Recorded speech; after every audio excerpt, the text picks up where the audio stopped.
Integral 0 to pi x sin cube x dx. ఇది question. So ఇక్కడ మనకి trigonometric function ఉంది, 0 to a ఫార్ములా ఉంది, ఇంటిగ్రల్ 0 to a ఫార్ములా ఉంది. కాబట్టి దీన్ని ఎలా రాసుకోవచ్చు చెప్పండి మనం. ఇంటిగ్రల్ 0 to pi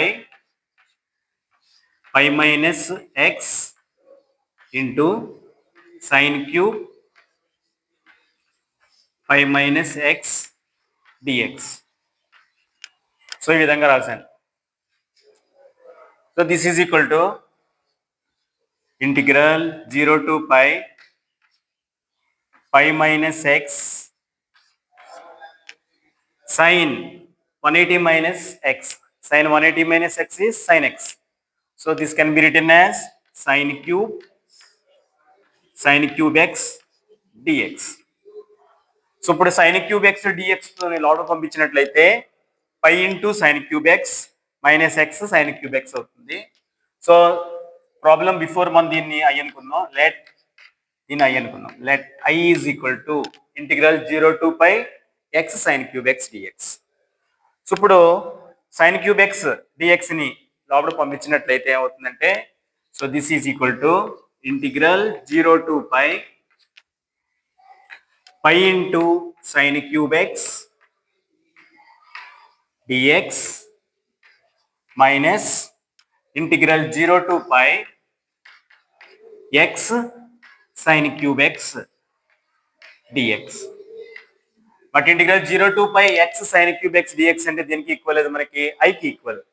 సో దాని ప్లేస్లో ఐ రాసామనుకోండి, so this is equal to integral 0 to pi, ఈ పై అనేది కాన్స్టెంట్ కాబట్టి నేను అవుట్ సైడ్ రాసుకోవచ్చు, అంటే ఇక్కడ పై ఇక్కడ రాస్తున్నాను, pi into sin cube x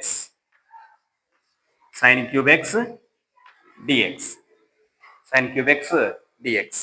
so దీని ప్లేస్లో మనం ఏమి రీప్లేస్ చేయొచ్చు, మైనస్ ఐ అని రాసుకోవచ్చు, దాని ప్లేస్లో ఐ రాసుకోవచ్చు. ఇప్పుడు ఇదంతా దేని వాల్యూ అంతా కూడా ఐ యొక్క వాల్యూ. సో ఇప్పుడు ఈ ఐని ఇటువైపు ట్రాన్స్పోజ్ చేసినట్లయితే ఐ ప్లస్ ఐ ఎంత అవుతుంది, 2i. ఐ ప్లస్ ఐ ఎంత అవుతుంది మనకి, 2i. 2i is equal to pi times integral 0 to pi sin cube x dx. ఇప్పుడు ఈ sin cube x నేను ఎలా రాస్తానంటే, దీనికి మనకు షార్ట్ కట్ ఫార్ములా కూడా ఉందో, తర్వాత నేర్చుకుంటాం, నెక్స్ట్ ఎక్సర్సైజ్లో నేర్చుకుంటాం. ఇప్పుడు నేను sin cube x ని ఎలా రాస్తానంటే, sin cube x ని, so this is equal to 2i is equal to అంటే pi into pi multiplied by integral 0 to pi sin cube x. sin cube x ని ఎలా రాస్తానంటే నేను sin square x into sin x dx. sin square x into sin x dx అని రాశాను.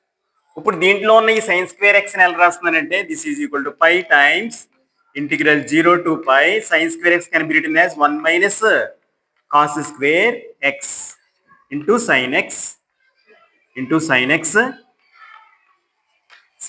dx.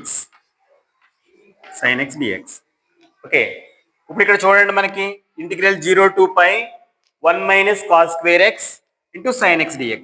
ఇప్పుడు దీంట్లో నేను cos x ని t అనుకున్నాను అనుకోండి, అప్పుడు cos x యొక్క ఇంటిగ్రేషన్ అంతా మనకి డిఫరెన్షియేషన్ ఎంత అవుతుంది, మైనస్ sin x అవుతుంది. sin x మనకి కనిపిస్తుంది ఇక్కడ. సో ఇప్పుడు నేను cos x ని t అనుకుంటున్నాను. So put cos x is equal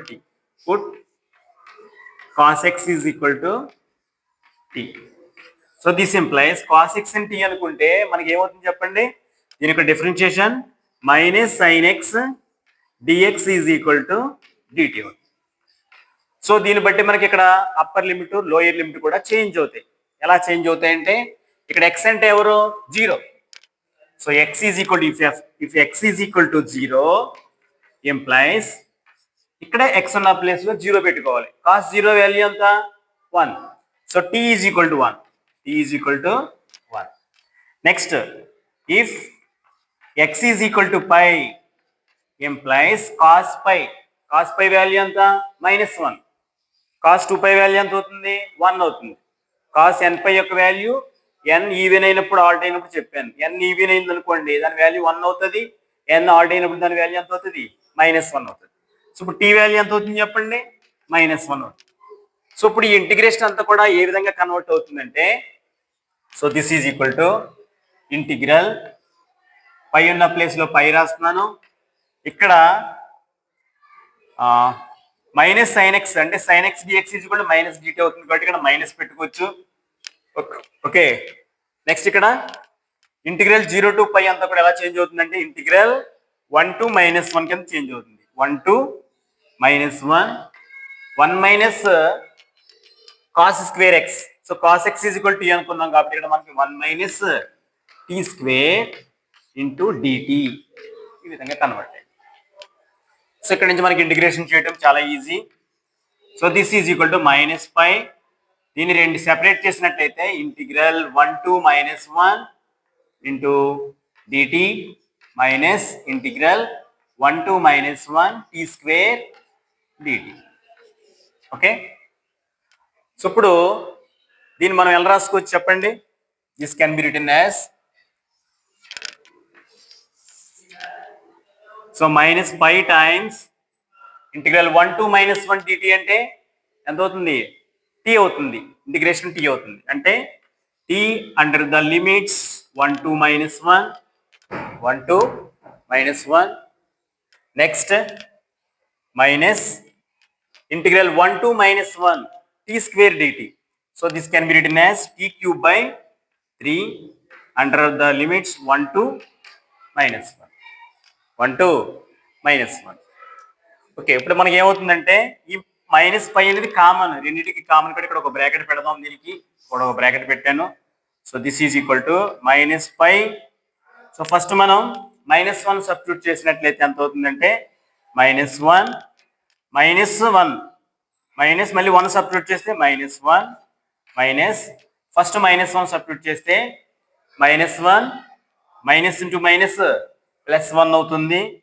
so తర్వాత తీసుకెళ్దాం, ముందు -1 వేద్దాం, తర్వాత మరలా -1/3 -1/3 1 సబ్స్టిట్యూట్ చేసుకుంటే మరలా -1/3. So this is equal to -π into ఇక్కడ బ్రాకెట్ పెడదాం -2 -1/3 -1/3 ఎంత అవుతుంది మనకి? -2/3 అవుతుంది. మైనస్ ఇంటూ మైనస్ ప్లస్ అవుతుంది, +2/3 అవుతుంది. So this is equal to -6 -6 + 2 ఎంత అవుతుంది? -4/3. So this is equal to minus into minus plus అవుతుంది. So this is equal to 4π/3. This is equal to 4π/3 అవుతుంది. సార్ ఆన్సర్ వెరిఫై చేయండి. అలా ఉంచాలి, ఉంచు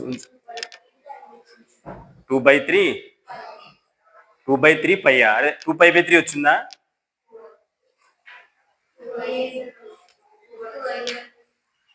టూ ఏ వాల్యూ కదా ఇదంతా కూడా, ఇదంతా 2a వాల్యూ కదా. So i is equal to cancel అయిపోతే this is equal to 2π/3. So 2a value ఇదంతా కూడా. సో i వాల్యూ ఎంత అవుతుంది మనకి? 2π/3. i అంటే మనకు కావాల్సిన ఇంటిగ్రేషన్ వచ్చింది అనమాట, మనకు కావాల్సిన ఇంటిగ్రేషన్ వచ్చింది. ఓకే, సో ఇప్పుడు ఒకసారి మళ్ళీ ఎక్స్ప్లెయిన్ చేస్తాను, అందరూ కూడా వినండి.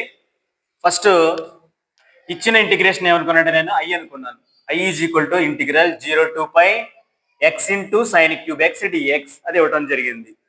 సో ఇప్పుడు ఏం చేశానంటే నేను ఫస్ట్ వాడు ఇచ్చిందని i అనుకున్నాను. i అనుకున్న తర్వాత దిస్ ఈజ్ ఈక్వల్ టు మనకు ఒక ఫార్ములా ఉంది, integral 0 to a f of x dx is equal to integral 0 to a f of a minus x dx.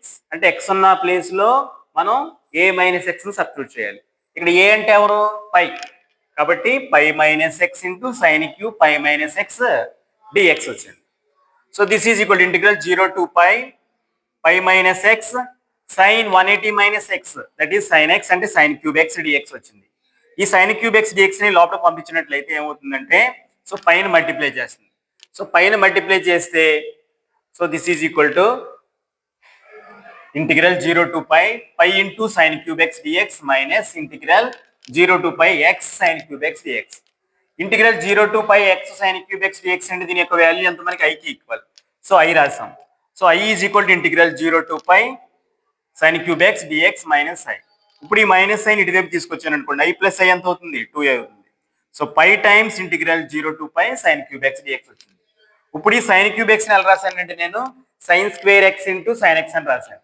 So sine square x యొక్క value అంటే 1 minus cos square x into sine x. Okay, ఇప్పుడు నేను ఏం చేశానంటే ఇప్పుడు sine x is equal to t అనుకున్నాను. Sine x is equal to t, sorry cos x is equal to t. Cos x is equal to t అనుకుంటే so దీని యొక్క derivative ఏమవుతుందంటే minus sine x dx is equal dt అవుతుంది. So sine x dx is equal to ఈ minus పంపించండి minus dt అవుతుంది. Okay, so ఇప్పుడు according to cos x is equal t అనుకున్నాం కాబట్టి అప్పర్ లిమిట్ లోయర్ లిమిట్ కూడా change అవుతుంది. ఎలా చేంజ్ అవుతాయంటే ఇక్కడ ఎక్స్ అంటే ఎవరో 0, ఇంకో ఎక్స్ అంటే ఎవరో pi. So first x is equal to 0 తీసుకోవాలి. ఎక్స్ ఈజ్ ఈక్వల్ టు 0 దీనిలో సబ్స్టిట్యూట్ చేయాలి. సో కాస్ 0 యొక్క వాల్యూ ఎంత? కాస్ 0 యొక్క వాల్యూ 1 కాబట్టి so cos 0 this value becomes 1. దేనికి ఈక్వల్? టీకి equal. So t is equal to 1 వచ్చింది. అలాగే కాస్ నెక్స్ట్ వాల్యూ ఎంత అవుతుంది? ఇక్కడ మనకు పై అవుతుంది. సో కాస్ పై యొక్క వాల్యూ చూసుకోవాలి మనం. X is equal to pi తీసుకుంటే కాస్ పై యొక్క వాల్యూ ఎంత అవుతుందంటే మనకి -1 అవుతుంది. So cos n pi value గురించి మనం నేర్చుకున్నాం కదా. సో ఎన్ యొక్క వాల్యూ ఈవెన్ అయింది అనుకోండి, దాని వాల్యూ 1 అవుతుంది. ఎన్ ఆడ్ అయితే దాని యొక్క వాల్యూ -1 అవుతుంది. So t is equal to -1 వచ్చింది. సో ఇప్పుడు ఈ అప్పర్ లిమిట్ ని లోయర్ లిమిట్ ని మనం మార్చుకున్నట్లయితే మనకి ఏమవుతుందంటే this is equal to minus pi. Minus ఎందుకు వచ్చింది? ఇక్కడ మైనస్ డ్యూటీ కాబట్టి మైనస్ బయట రాశాను. Integral -1 to 1 to -1 1 minus t square. 1 minus t square ఎలా వచ్చిందంటే ఇక్కడ కాస్ టీని మనం కాస్ ఎక్స్ అని టీ అనుకున్నాం కాబట్టి 1 మైనస్ టీ స్క్వేర్ వచ్చింది. ఆ పక్కనున్న సైన్ ఎక్స్ డిఎక్స్ ఏమవుతుంది? డిటీ అయిపోతుంది. సో మైనస్ డిటీ అవుతుంది, యాక్చువల్గా మైనస్ బయట రాశాను. So this is equal to minus. ఇప్పుడు ఇంటిగ్రేషన్ సెపరేట్ చేసాను తెలియదానికి. Integral 1 to -1 dt minus integral 1 to -1 t square dt. So ఇప్పుడు మనం ఏం చేసామంటే దీనికి ఇంటిగ్రేషన్ ఫైండ్ అవుట్ చేసినట్లయితే దీనికి ఇంటిగ్రేషన్ టీ అవుతుంది. దీనికి ఇంటిగ్రేషన్ ఎంత అవుతుందంటే ఎక్స్పోనెంట్ ఫార్ములా ఉంది కాబట్టి దాని ఇంటిగ్రేషన్ t³/3 అవుతుంది. ఇప్పుడు మనం లిమిట్స్ ని సబ్స్టిట్యూట్ చేయాలి. ఫస్ట్ ఎవరు సబ్స్టిట్యూట్ చేయాలి? అప్పర్ లిమిట్ ఇక్కడ -1 ఉంది కాబట్టి సో టీ ఉన్న ప్లేస్ లో -1 వేసుకుంటే -1 మైనస్ నెక్స్ట్ 1 వేసుకోవాలి -1 మైనస్. ఇప్పుడు ఇక్కడ t³ ఉన్న ప్లేస్ లో -1 వేసుకోవాలి. సో -1³ అంటే -1 అవుతుంది. -1/3 మైనస్ టీ ఉన్న ప్లేస్ లో 1 వేసుకోవాలి. 1 వేసుకుంటే -1/3. ఈ మైనస్ బయట ఉంది. ఇప్పుడు ఇక్కడ -1 ఎంత అవుతుంది? -2 అవుతుంది. ఇక్కడ -1/3 -1/3 -2/3 అవుతుంది. -2 మైనస్ ప్లస్ 2/3 అండి. ఇక్కడ ఎల్సిఎం ఫైండ్ అవుట్ చేసినట్లయితే -6 + 2 అంటే -4/3 అవుతుంది. So minus into minus plus అవుతుంది. దట్ ఈజ్ ఈక్వల్ 4π/3 వచ్చింది. ఇదంతా దేని యొక్క వాల్యూ? 2a యొక్క వాల్యూ. సో i వాల్యూ ఏమవుతుందంటే ఆ 2ని మనం రైట్ హ్యాండ్ సైడ్ ట్రాన్స్పోజ్ చేస్తే /2 అవుతుంది. ఆ 2 వచ్చి 4 లో 2 టైమ్స్ క్యాన్సిల్ అవుతుంది. సో i వాల్యూ వచ్చి 2π/3 వచ్చింది. i అంటే ఎవరు? Integral 0 to π x sin³ x dx.